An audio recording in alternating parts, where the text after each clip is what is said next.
Hey guys, Jaguar Heart here, and I'm going to be talking to you today about three insanely mind blowingly shocking secrets around anxiety and depression that you wouldn't know about. Traditional therapists won't really touch on these points. Now, that's not to say that there's anything wrong with traditional therapy, there's not. But traditional therapy usually relies on existing models in order to try to help people, and sometimes that hits the point. However, what I always say is if traditional therapy was that effective and if it was that good, it wouldn't be around anymore. Why? Because it would have healed the previous generations that have taken it on. And instead, we're in a society that is sicker than ever, that has more conditions than ever, that is unhappier than ever, and in possibly the worst state that I think we've been in for a long time. So, what we have to look at is the first element of anxiety and depression is time. Now, what do I mean by that? Firstly, depression is based in the past and anxiety is based in the future. Okay. In between that, there's the fabric of space time. Now, you might be thinking, what are you talking about? Now, the fabric of space time is something that we move through. Space is not empty. This has been proven in physics. So if we're looking at the past, which is depression, and we're in the present moment, which is here, the past is going to be defined by a sense of inadequacy. And so, what we're dragging around with us through space time is the heaviness of the unresolved past. When we drag something, it creates drag through the field that it goes through. Think of a boat with the wake out the back of it as well. It creates drag. This is a force that is very real in the world of physics. So, when we're dragging our history around with us, it creates heaviness the more we accumulate and keep carrying around with us. So, this is where depression lands. Anxiety is in the future. So, while depression creates heaviness because we're holding on to something, anxiety with the fabric of space time. So, we've got the future, our awareness is here in the future, and we're in the present moment. What happens is our awareness is jumping to something that might happen, and then we start to pull the fabric of space time. This creates tension, like pulling a towel or a rope, and we place tension on the fibers of the material. This is what happens to our own internal space of awareness. We create tension. Now, what happens with these is as they generate more and more emotion towards it, the conditions become stronger. The paradox of this is the future that we are trying to avoid is usually dictated by a past that we have not reconciled. So we have to reconcile the history to make sure that the future doesn't show up or that we don't want to show up. Because what happens is, as we're trying to avoid this future, we actually generate the very future that we're trying to avoid because we're looking at a history that we haven't accepted. These are two sides of the same coin, believe it or not. They're just different expressions. So anxiety is move towards, depression is usually move away or shut down. That's the first secret. The second secret is that these are both of these conditions, anxiety and depression. These are conditions that are bound by events in the past. They create emotion. Emotions stimulate thoughts, and then we get trapped in a cycle or a pattern. Now, emotions are energy in motion. And what happens is this energy in motion or this energy binds us to what's happened or what might happen. Usually, what we're worried about might happening is something that's already happened before. Okay. So these emotions are going to bind us psychologically, physiologically, and psychically. And the same things will keep showing up until we fix it. Why will it keep showing up? Because we live in a physics based universe.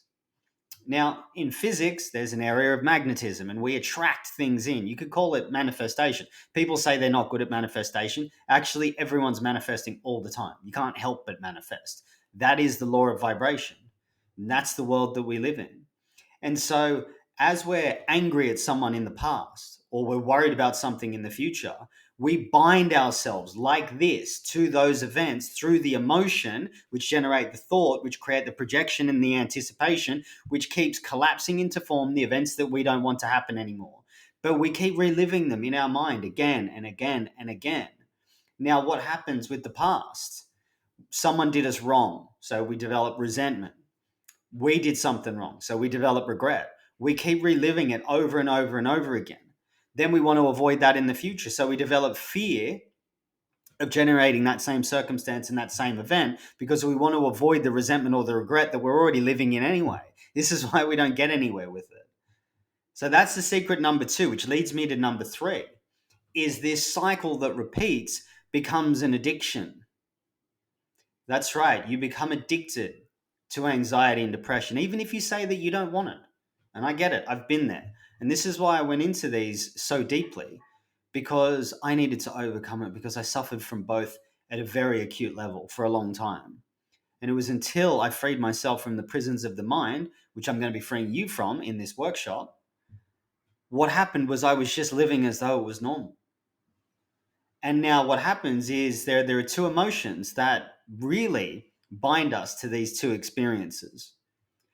Depression is dictated by anger and anxiety by fear. Now, anger, believe it or not, actually releases dopamine in the system. So why would we want to release dopamine through anger? Because anger produces the mechanism of blame. And if we blame someone, we don't have to be responsible for it. Then the ego or the subconscious or the prison that you are in gets to be right.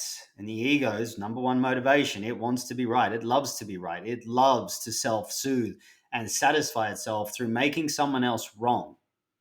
So then we get to be right about our injustice. And then what do? We collect injustices. And then the injustices that we collect form chronic resentment. And then we get to use anger to justify our chronic resentment because of the injustices that we've collected. And then we get our nice little hit of dopamine that we become addicted to. And we're addicted to dopamine in this world, very much so, through Instagram and social media, through food, through sex, through drugs. You name it, everything has a dopamine release. And that's what we become addicted to. Now, fear or anxiety releases adrenaline. That's a very addictive drug. It's sort of seen in a positive light where you become an adrenaline junkie, but it's no different. Now, why are we addicted to that? And this will shock you. So be prepared. Fear and excitement are the same thing. Excitement is arousal. Arousal at its root means to awaken. Arousal is a turn on. So you guessed it. Maybe you did, maybe you didn't, doesn't matter. Fear and excitement is the same as sexual energy. That's right. That's why there's tension when there's sexual energy, or chemistry, as we like to call it. Do you ever wonder why where you get butterflies, it's also the same place where you're scared or fear, because it's the vagus nerve that activates behind the belly button, and that's the place where all the blood goes to your arms and legs, where you move into fight or flight.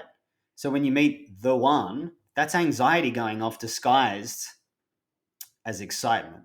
Now, I'm going to be getting into that a little bit more in the workshop. So these are 3 things that you wouldn't have known about anxiety and depression.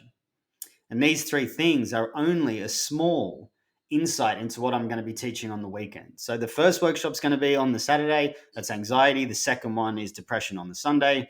I'm going to be doing a Q&A in it as well, which may turn into sessions. I don't know. I kind of like to allow the sessions to open up. So if you've suffered from anxiety or depression, if you know someone that's suffering from anxiety or depression, or if you want to help people be free from anxiety or depression, then this is for you. You have to do this. I normally reserve these teachings for my more advanced students where I charge upwards of $5,000. I'm not doing that this time. The prices are below. So get involved, hit the link, and I'll see you in there.